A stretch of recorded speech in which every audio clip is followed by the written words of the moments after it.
Hola, les habla la doctora Iris Álvarez, pediatra y dermatóloga pediatra. Hoy vamos a hablar de las dermatosis más frecuentes en pediatría. Las tiñas son las enfermedades en la piel producidas por hongos superficiales, especialmente por hongos dermatofitos. Son como pólitas. Existen algunos factores que van a favorecer estos incidencia de las tiñas, como los climas húmedos, algunos animales, también pueden prevenir los hongos de la tierra o bien del hombre. No hay ninguna predilección por razas, excepto la tiña de Tokelau, que se presenta en razas puras. Otros factores que pueden influir son los malos hábitos higiénicos, el hacinamiento, los zapatos cerrados, la ropa sintética, el uso de los baños contaminados y también zapatos o calcetines que estén contaminados con hongos. La tiña de la cabeza es la infección por hongos en piel cabelluda, pelo y los anexos. El 97% está producida afectando a los niños y en un 80% es producida por el Microsporum canis. Vamos a tener dos variantes de la tiña de la cabeza, que es la microspórica y la tricofítica. La variante microspórica, que se va a presentar con una lesión única, como podemos ver en las imágenes de abajo, mientras que en la tiña tricofítica se va a presentar el signo del escopetazo, porque pueden existir múltiples lesiones en la piel cabelluda. La tiña inflamatoria, o bien llamada Cerium deselsum, cuando afecta a piel cabelluda, es un proceso inflamatorio producido en la mayoría de los casos por Microsporum canis. También este proceso inflamatorio va a depender no solo de la cepa del hongo, sino del estado inmunológico del paciente. Muchas veces los pacientes se van a quejar de una lesión que se conoce comúnmente como panal de abeja, pero pueden tener pústulas, secreciones, costras, adenopatías, fiebre y mucho dolor. Los pacientes pueden quejarse de todos estos síntomas y es un proceso que puede quedar con secuelas como es la alopecia cicatrizal. Es un proceso inflamatorio muy doloroso y esto significa que el hongo no solo se encuentra en la parte superficial, sino que ya ha penetrado las capas de la piel, es decir, a nivel de la dermis y epidermis. El tratamiento de las tiñas es básicamente de elección la grisofulvina. También se puede utilizar el champú de ketoconazol, algunos otros tipos de champús, pero en el Cerium deselsum, además de dar la grisofulvina, se puede utilizar la prednisona 1 mg por kilo día, así como la dicloxacilina de 50 a 100 mg por kilo día dividido en 4 dosis. Otras alternativas que se puede utilizar son la terbinafina, el ketoconazol, el fluconazol y el itaconazol. Es de mencionar que la prednisona solo se va a utilizar por 5 días y la dicloxacilina por 10 días. La grisofulvina se puede utilizar por 6 a 8 semanas, una nueva valoración y considerar reuso del tratamiento si el paciente aún persiste con las lesiones.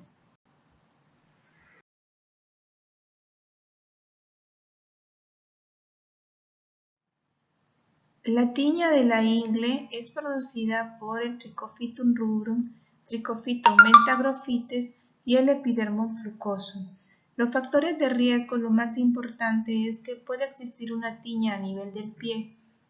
Hay manipulación de estas áreas y así como la hiperhidrosis, humedad y diabetes. El uso de los esteroides es ampliamente conocido que no solo podemos causar iatrogenias con el uso de ellos, sino que también favorecer la propagación de las enfermedades. Va a predominar esta patología en los adultos, especialmente en los varones, y recibe varios nombres como el eczema marginado de hebra.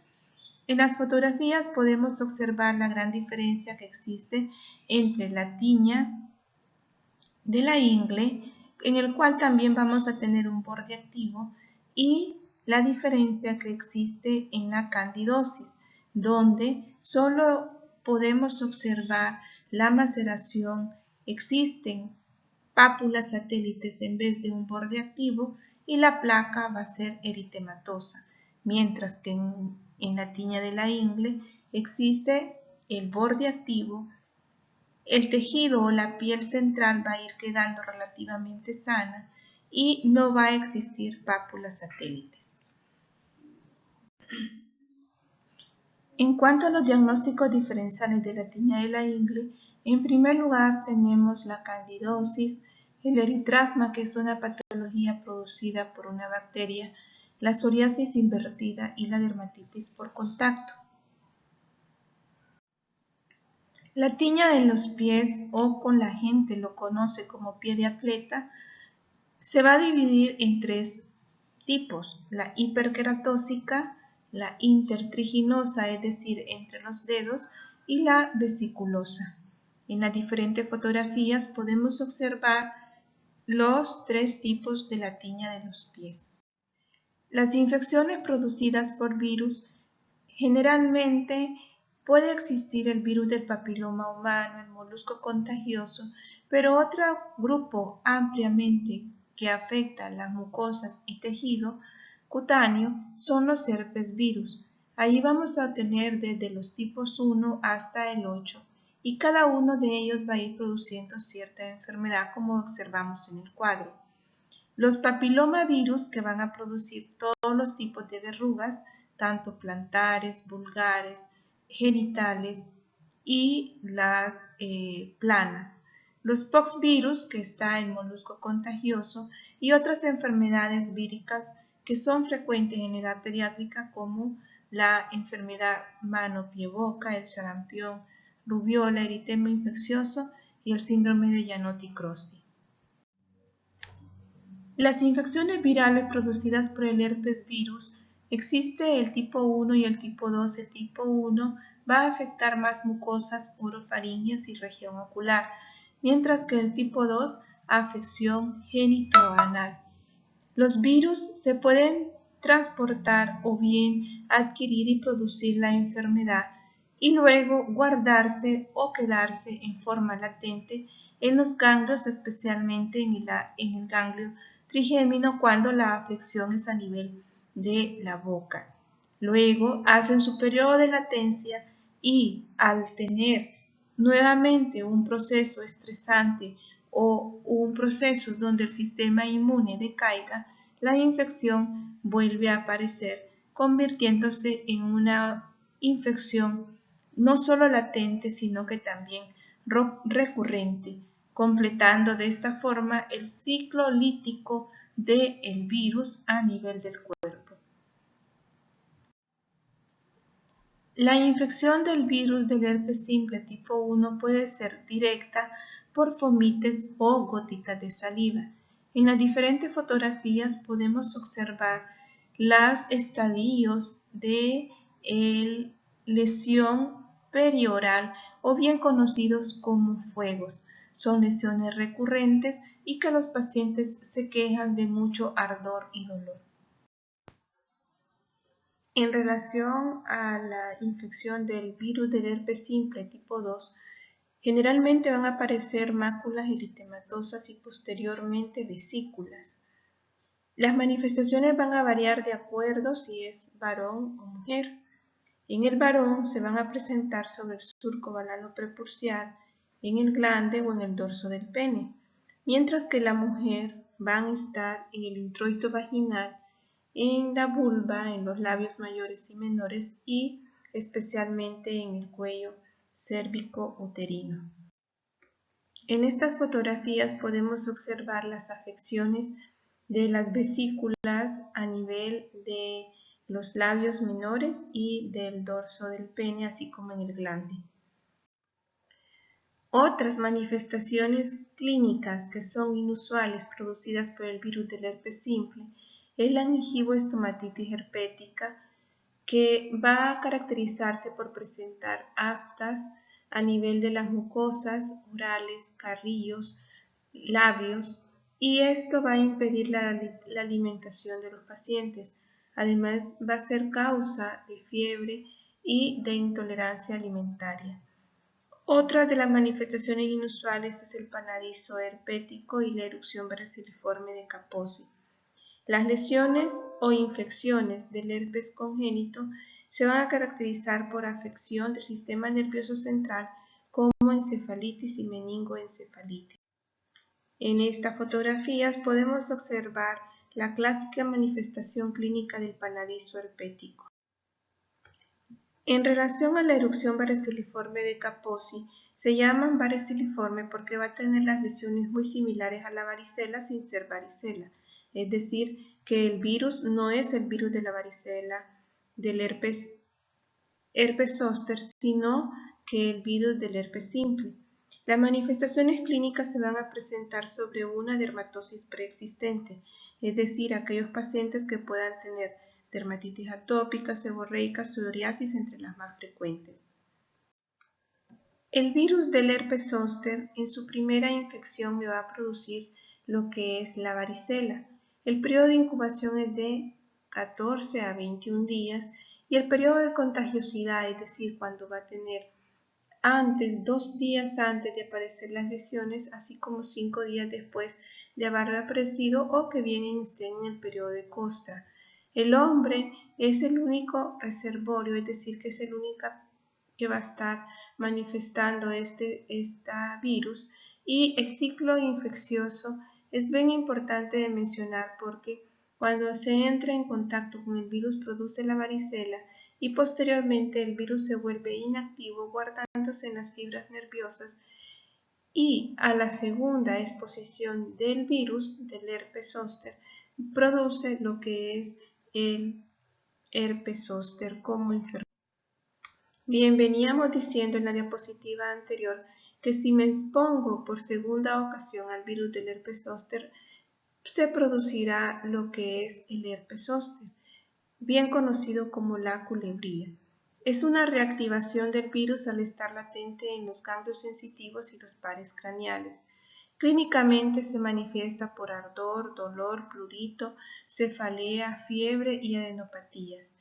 Las manifestaciones pueden variar de acuerdo al dermatoma que se afecta.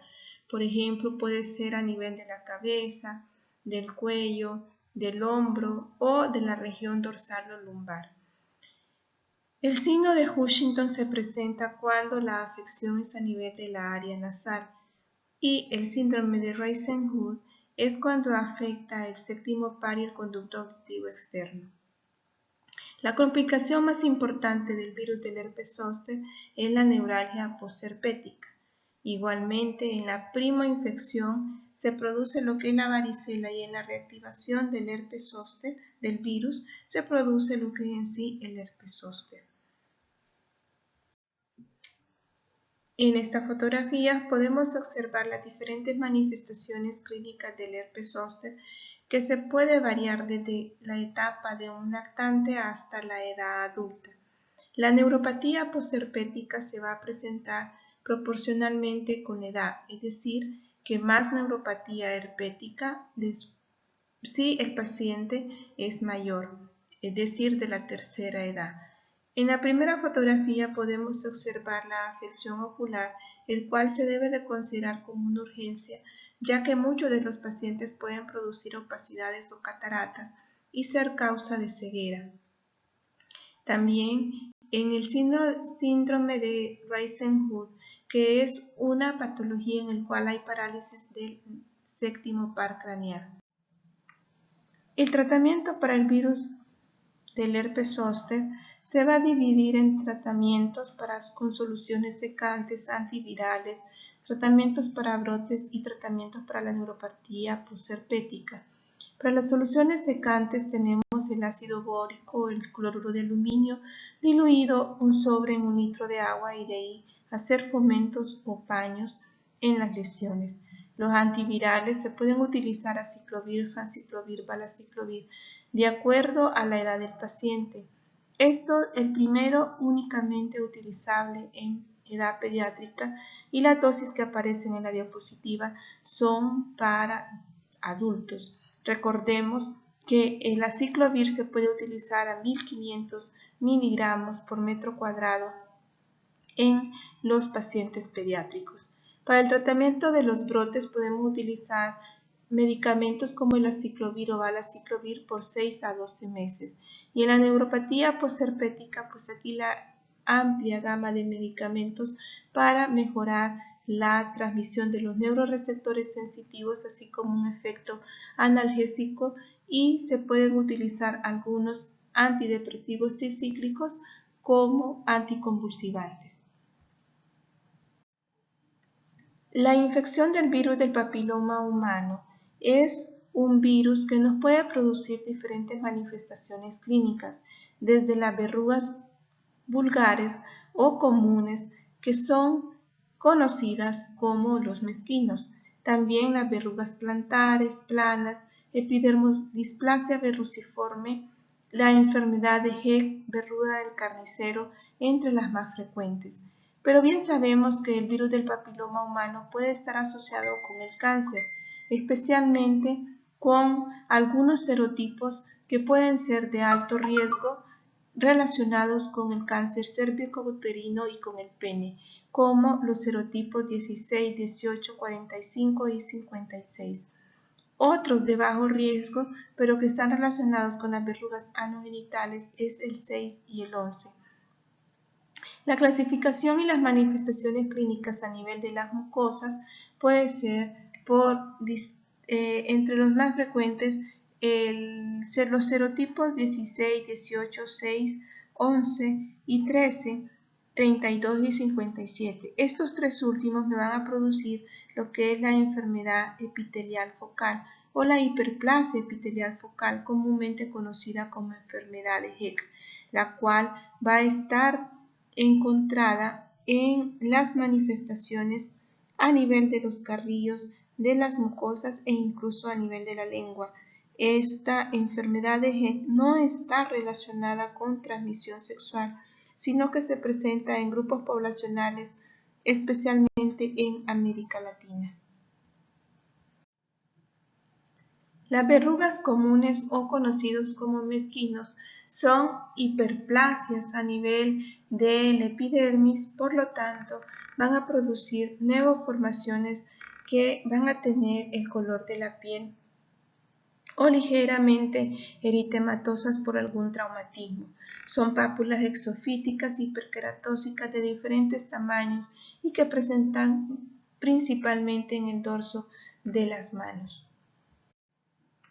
Cuando las verrugas comunes afectan las mucosas, ya sean nasal, oral o a nivel de párpado, se produce una variante poco frecuente que es la verruga filiforme. Estas son papilas extremadamente largas, semejante a los imagen digitaliforme. Las verrugas planas se pueden presentar a nivel de cara y dorso de manos, especialmente en niños y en mujeres. Son pápulas planas numerosas del color de la piel y que pueden seguir un trayecto, así como todos los tipos de verrugas, realizar el fenómeno isomórfico de Werner. Las verrugas palmoplantares también son verrugas de inclusión, se pueden presentar en adolescentes y adultos jóvenes y básicamente son conocidas como ojos de pescado.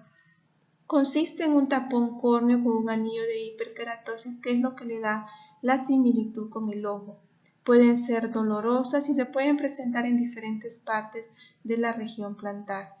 El condiloma acuminado son pápulas exofíticas mamelonadas color piel grisáceas que se pueden presentar tanto en los genitales externos femeninos como masculinos. También el condiloma acuminado puede presentarse en el introito vaginal o en la región perianal y son las infecciones de transmisión sexual más comunes. Tienen una alta incidencia en los pacientes de 15 a 24 años. El virus del papiloma me puede producir lo que es el cáncer de cervix, especialmente los serotipos 16 y 18. Estas manifestaciones clínicas van a depender de la inmunidad del paciente, así como de la agresividad de los serotipos y especialmente si son serotipos con un alto riesgo de desarrollar cáncer. El tratamiento de las verrugas es bien variable, pueden ser tratamientos químicos o físicos. Se han utilizado en las verrugas comunes o mezquinos el ácido salicílico, en las lesiones anogenitales, podofilina y la podofilotoxina. Esta última no la tenemos en el país, pero que ha tenido buenos resultados. El ácido tricloroacético con una muy buena respuesta, pero que también se debe de tener precaución, ya que los pacientes pueden sufrir quemaduras. Otros medicamentos que pueden ser utilizados en la crioterapia o nitrógeno líquido, así como el láser en aquellas verrugas de la región plantar o periungual, también tienen muy buenos resultados. Y la oclusión, que es el tratamiento, uno de los tratamientos de mayor efectividad a largo plazo y que el paciente puede estarse combinando con algunos otros tipos de tratamientos para tener mejores resultados. Otra de las infecciones virales comunes en la edad pediátrica es el molusco contagioso producido por el poxvirus. Hay 4 serotipos de los cuales el 1 es el más frecuente. La transmisión puede ser directa, en baños de las piscinas, en los deportes de contacto directo o considerarse de transmisión sexual en adolescentes y adultos. Clínicamente lo podemos observar como pápulas pequeñas rosadas o color piel aperladas umbilicadas del tamaño variable, siendo la más grande de 10 a 15 milímetros y pueden estar en forma agrupada o en forma lineal. Las lesiones se pueden extender en diferentes partes del cuerpo, siendo más frecuente en tronco y extremidades. El diagnóstico es puramente clínico, aunque se pueden utilizar algunas histopatologías o tinciones que pueden ser de buen resultado y orientador cuando existe duda en cuanto al tratamiento. En estas fotografías podemos ver las lesiones papulares color piel aperlada del molusco contagioso. El tratamiento del molusco contagioso se puede decir que es una conducta expectante. Algunos autores refieren que pueden tener autoinvolución de las lesiones en un periodo de 2 a 5 años, pero se pueden utilizar algunos tratamientos tópicos o sistémicos que dan muy buenos resultados con el fin de eliminar las lesiones. El tratamiento en sí de elección en cuanto a tratamientos tópicos es el curetaje. Otro de los tratamientos se puede utilizar la crioterapia, la podofilina, el ácido tricloroacético, pero siempre teniendo precaución en relación a estos productos. La tretinoína se puede utilizar en aquellas verrugas planas a nivel de la cara y del dorso de la mano. Algunos tratamientos sistémicos con el fin de aumentar el estado inmunológico del paciente o tratamientos placebos que también se ha visto que combinados con los tratamientos tópicos dan buenos resultados.